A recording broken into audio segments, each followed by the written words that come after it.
can't tell you how many times I've told this story, and it never gets easier. So I was at the bar, I wasn't driving, so I figured, nothing bad could happen, so I didn't hold back. I kept drinking and drinking and drinking, and after a couple house parties, I was highly intoxicated. It was at that house party that Kyle Morgan made a decision that would forever change his life when he took the keys to a friend's car and decided to try and drive home. 70 miles an hour, I lost control of the vehicle. After the first roll, I got ejected out of the driver's side window, and I got thrown over 100 feet. The vehicle continued to roll another 4 times before slamming into a tree. Not only was he driving drunk, he ran from law enforcement. The deputy who tried to pull Kyle over knew him. Whenever he seen it was me, he just started yelling my name over and over and over. Kyle, Kyle, hang in there, man.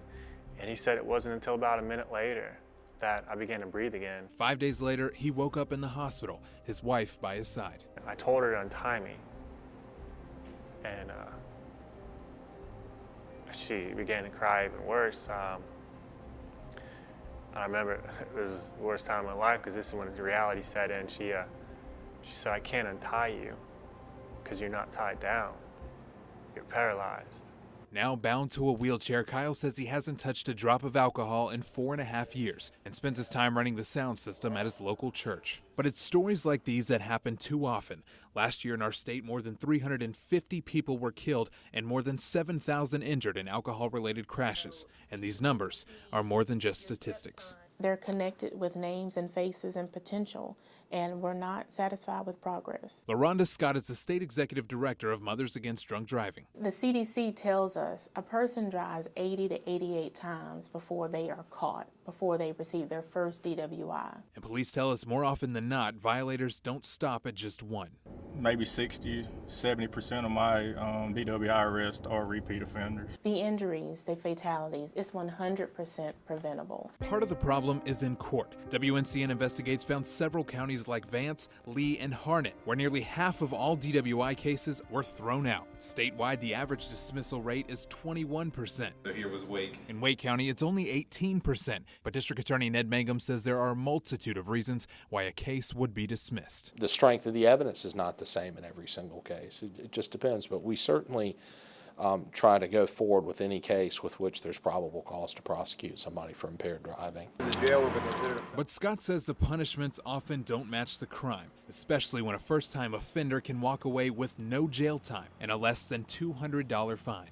It is frustrating. Can you imagine a family that has had the loss of a loved one, and this person has previous DWIs that were either pled differently or the case was dismissed and it's treated as though this was their first. Mad says the solution is prevention, and at a company called Monitech in Raleigh, they're doing just that. Turn off ignition and take vehicle start test. It's a proven life-saving equipment. It's called Ignition Interlock that requires a breath test before you start your car. You'll have to blow into the device to start the vehicle. If you try to do it without it, it will not allow it. Vehicle start is not allowed. Thank you.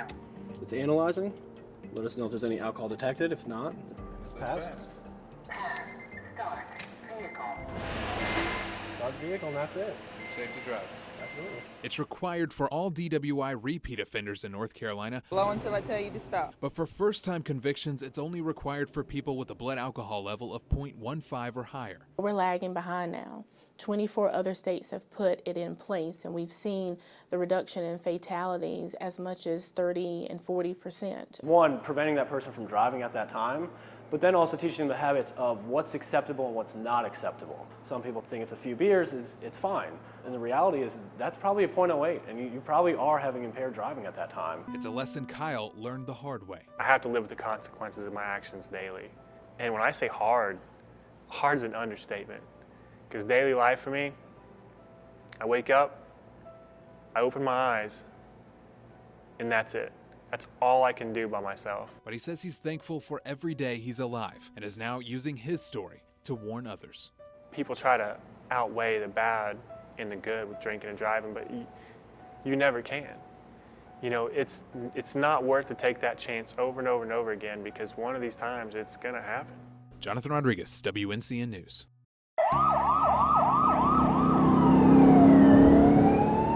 Drive over the limit and you're under arrest.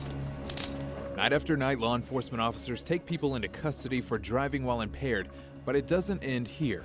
He said, "I've had too much to drink. I should not be driving." Everyone gets their day in court, and it's here that Wncn Investigates found a shockingly inconsistent number of DWI cases being thrown out.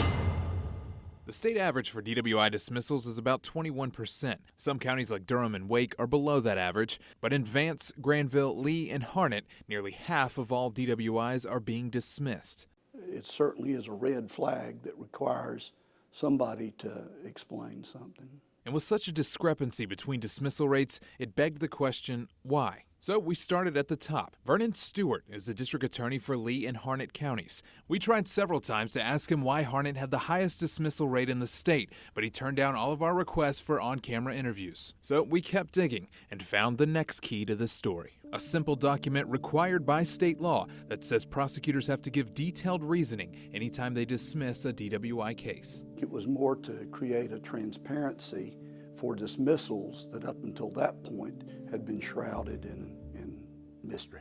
The Administrative Office of the Courts is responsible for these forms, and Judge John Smith is the director. They should be more easily available. I mean, we don't contest that. And we asked the AOC for all the documents for Harnett County, but it turns out their databases are so old, this is from the 1980s, that they never kept track of them. They're buried in each individual case file. Lawmakers passed a bill for these documents to be part of a new integrated data system so that the AOC and the public could keep tabs on things like high dismissal rates. That was 8 years ago. So why hasn't it been done? Our budgets have been continually cut instead of increased. So it all comes down to funding? It comes down to paying for the rewrite of that database. A task Judge Smith says would cost close to $25 million. To date, they hadn't really done anything to provide that transparency. It's a problem highlighted in a 2013 audit that calls out the AOC for lack of transparency, and State Auditor Beth Wood says it's been long enough. You would think for something this important, statutorily mandated, and over 8 years now, they get $29 million a year. They haven't been able to come up with $25 million to provide the transparency to the citizens of North Carolina. I just have to step back and say, are they really trying? So with no other choice, we hit the file room in Harnett County and went through every single closed DWI case from 2012 and 2013 to try and find our answer why. As it is now, it requires some labor, as you probably know from having done the research, to get that information, and it's harder to get, but it's not impossible to get. More than 550 files later, we were left with a myriad of excuses and a lot more questions. The so-called all-telling document was anything but. Some documents were only halfway filled out. Others gave no detailed explanation. Is that the way these forms are supposed to fill out? Is that the time? No. The statute clearly says that there should be a more detailed statement. Of the cases dismissed, about 18% were thrown out because officers were not showing up in court. Another 23% had no probable cause. Cases are getting dismissed because prosecutors aren't able to prove impairment, even when the drivers were above the legal limit. Like this one, the file says the driver blew a .16, but because the officers didn't show up, the case was dismissed. That driver had 2 previous DWIs, and this one that was thrown out because of unavailable witnesses. The file says this driver was nearly 3 times over the legal limit. Who's looking at these forms? Who's checking to make sure that these reasons are valid? Well, I assume the elected DA who manages his staff. But is there any checks and balances? Do you mean is the AOC going out and looking? No, we do not. I believe it is their responsibility to look at these dismissal rates and look into why some are not a little higher, but a lot higher than the state's average. We have a situation in a county that has the highest dismissal rate in the state, a DA who doesn't want to talk about it even though he is an elected official, and numbers that aren't consistent with a statewide dismissal rate. Yeah. So when is it an opportunity for the AOC to step in? Well, that is a difficult question. It has to do with staffing and available resources. Judge Smith believes a system upgrade is coming soon, but says it's in the hands of lawmakers. It seems to me that they ought to be able to find the funds to help us. Until then, he says while the problem may have many players, the answer should be in one place. It's the elected DAs who are ultimately responsible.